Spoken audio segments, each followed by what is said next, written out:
This is the Invincible. We're here on Xbox Series X. Be sure to like the video. Subscribing is great as well. So this is the latest Unreal Engine 5 experience, and one that offers a very philosophical story of exploration, discovery, and really just some deep thoughts about humanity.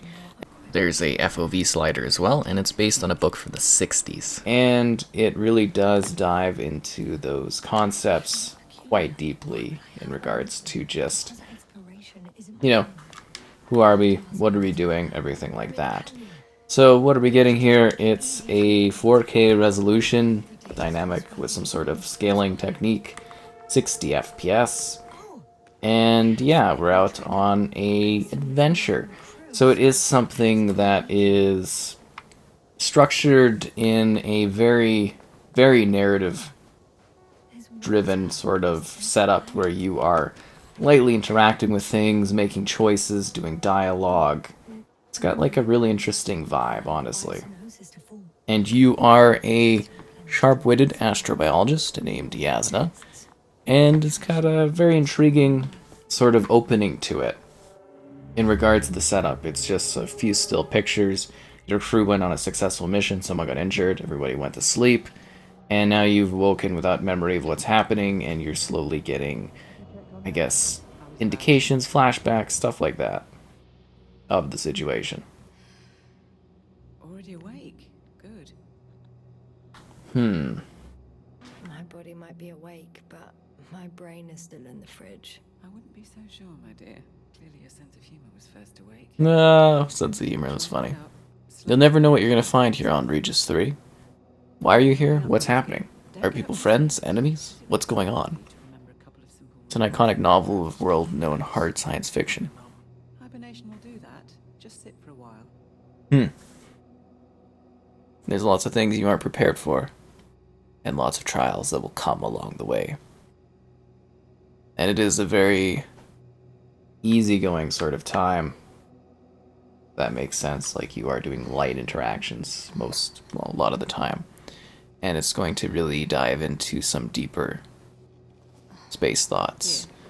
Take it. Yeah, a cosmic philosophical adventure is what they call it, with eerie locations and things to see as you regain the fragments of your mind. Always the first one to get up. I don't know how you do it, Merritt. It's a matter of habit. After so many cycles of cryogenic sleep, one either gets used to it or becomes unconscious.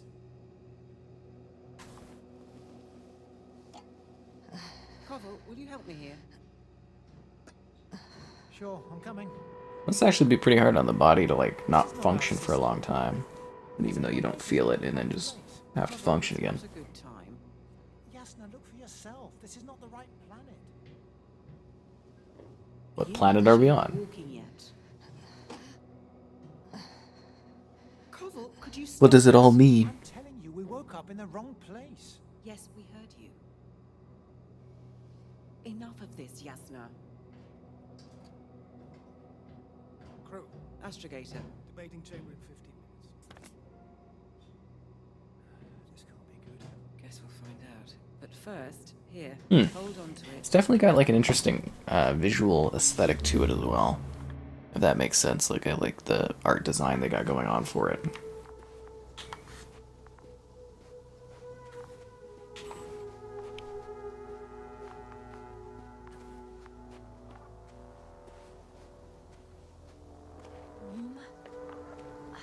Getting warm. Ah, beacon. Nice.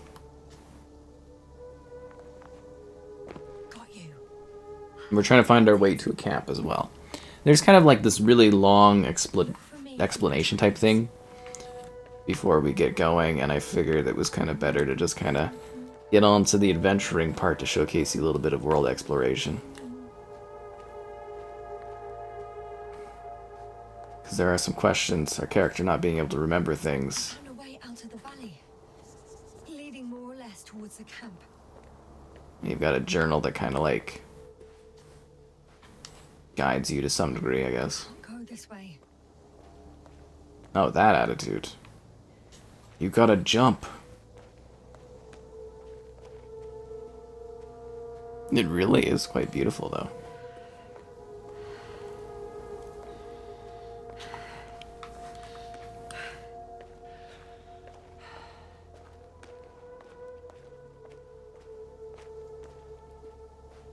Okay. Moving on. The Croco.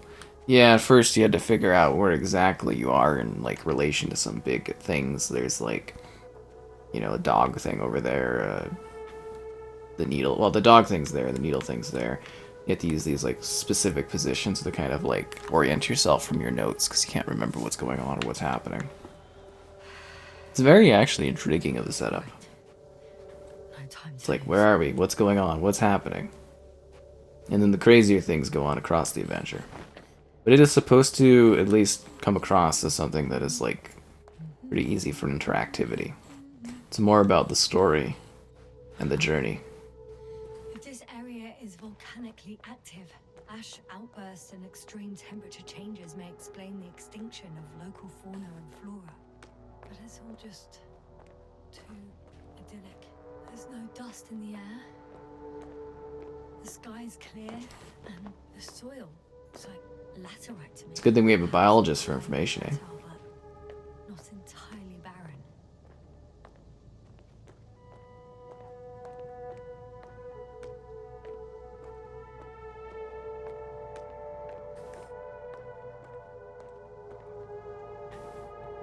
On some planets, such storms last for several hundred days. I hope it's not one of them.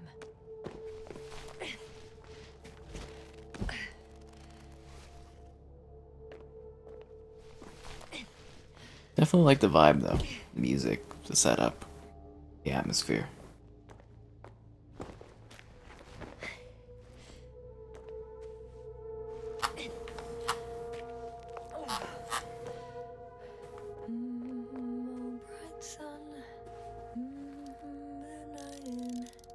What do we have over there? Tents.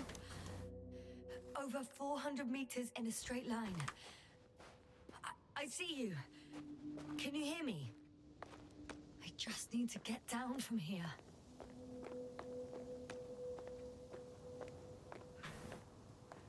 Oh well. If it catches me, so be it. This suit will hold. I can't get down this way. I could attach a rope though. But, for some reason I don't have one with me. Here the ground slopes a little more gently, which doesn't mean it's completely flat. All right. I want to see you as soon as possible. I'll take a chance. Let's do it. Do we die right off the bat? Shit. Oh, phew. Oh, that was less than ideal. I like that you kind of also get to, like, pick and choose how you progress on your journey. It's very interesting. It might seem like a little bit of a slow start, I suppose, for some, but, like, it does seem like it's building a very intriguing narrative and atmosphere. I'm mostly scared of the sandstorm that's coming in. Could be better. Maybe I should wait.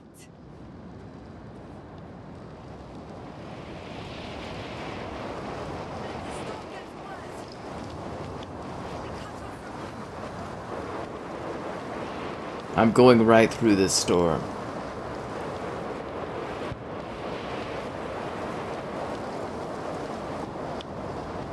Obviously, I'm very reckless.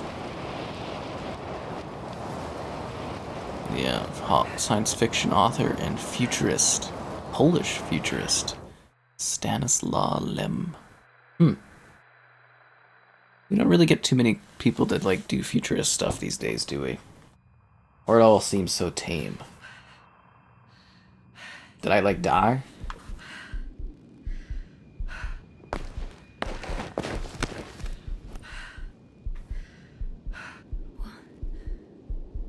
What happened? Lyra.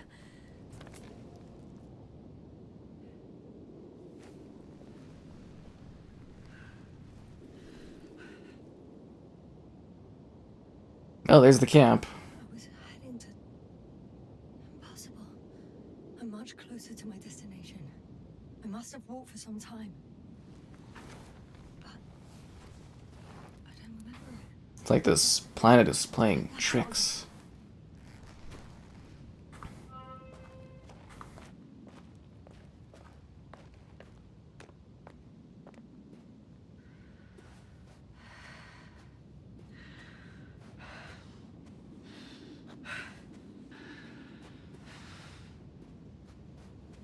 Send Hopper closer to the camp. Find a place to land. I need to get back to Dragonfly as soon as possible. Go to the infirmary and do a full set of tests on myself.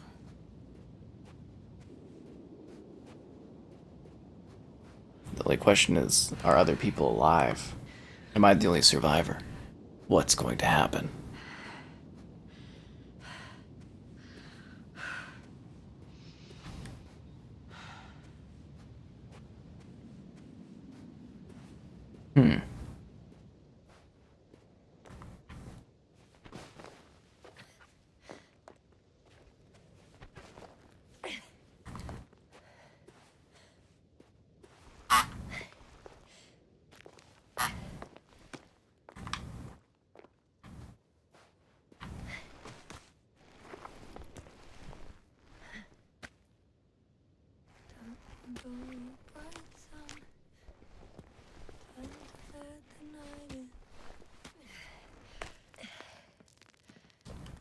All my legs are heavy.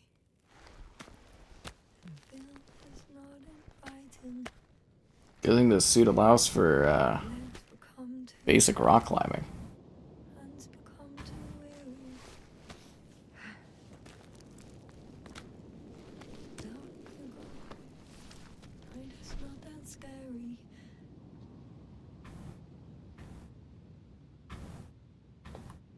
I remember you. Regis III satellite. R303. Don't call it a flashback.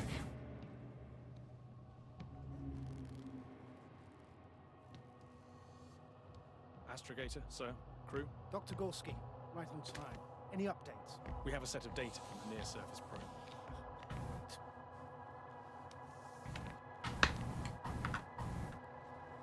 How's the activity?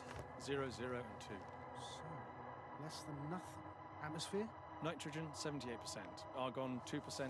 Carbon dioxide, 0. Methane, 4%. The rest is oxygen.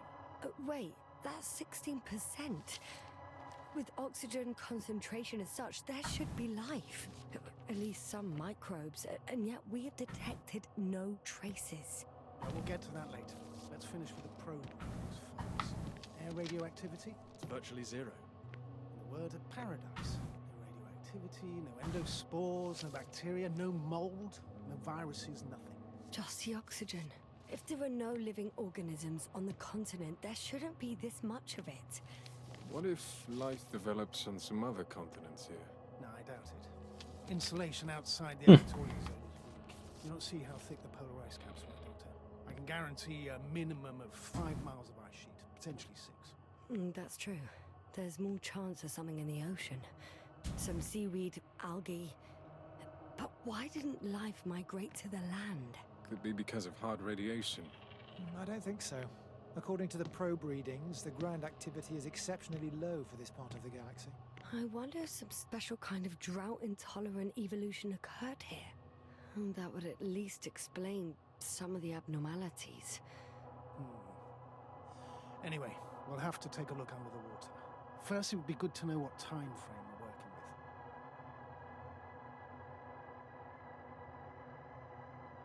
Marit, do you have the geological analysis? It's a bit too early for mature conclusions, but this planet looks old to me. Such a fossilized egg must be at least 6 billion years old. Besides, the sun has seen better days too. It's almost a red dwarf. Any rare resources, forms, creatures? We can't expect such detailed data, sir. Not from this distance.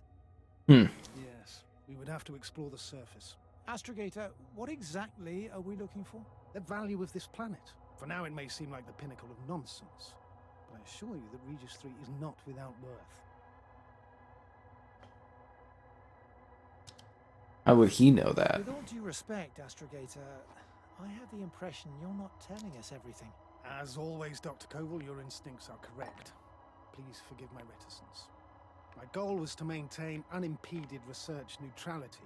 There is indeed a very important factor of interest in this planet. The Alliance. The Alliance? The Alliance? Correct. What do they have to do with it? Well, they've sent their most powerful unit here. But to our best knowledge, Condor's traversing a distant quadrant. Well, I'm not talking about the Condor. So, the Invincible. Good guess, Doctor.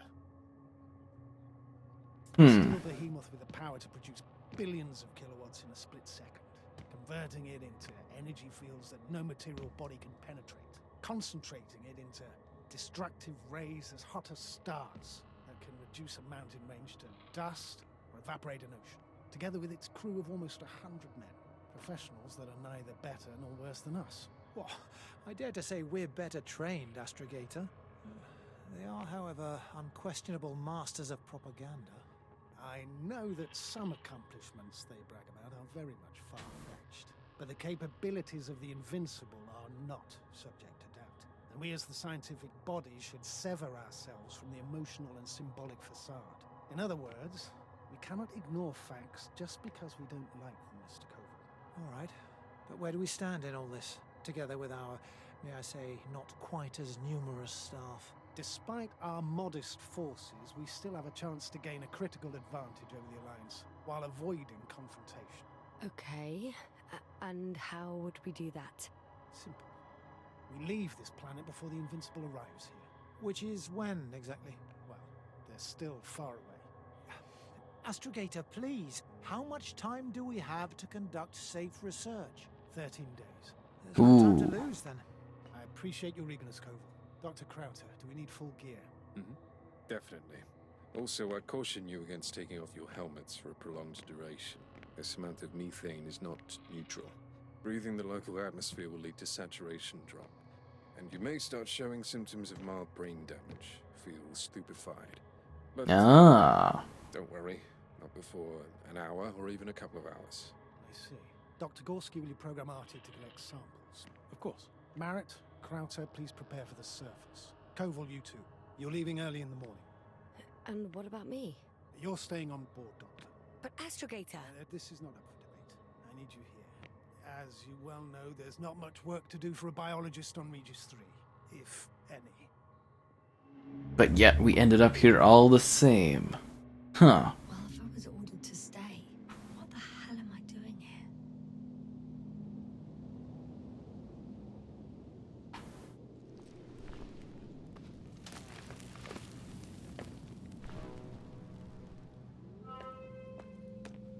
I have so many more questions than I have any sort of answer. But I am absolutely fascinated by the journey and the premise that they've got going on here. This is Dr. Yasna reporting. Do you copy? I'm entering the campgrounds. A robot? Is anyone out there? Oh, it's just an androbot.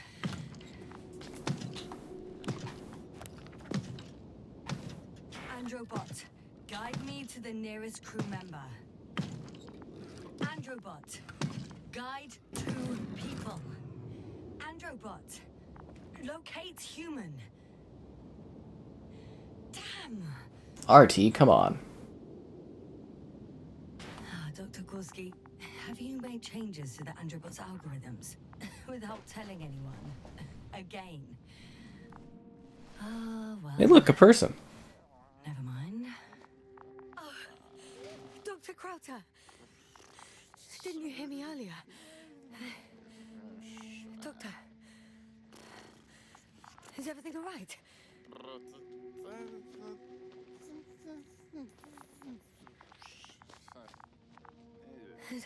Doctor, please, look at me.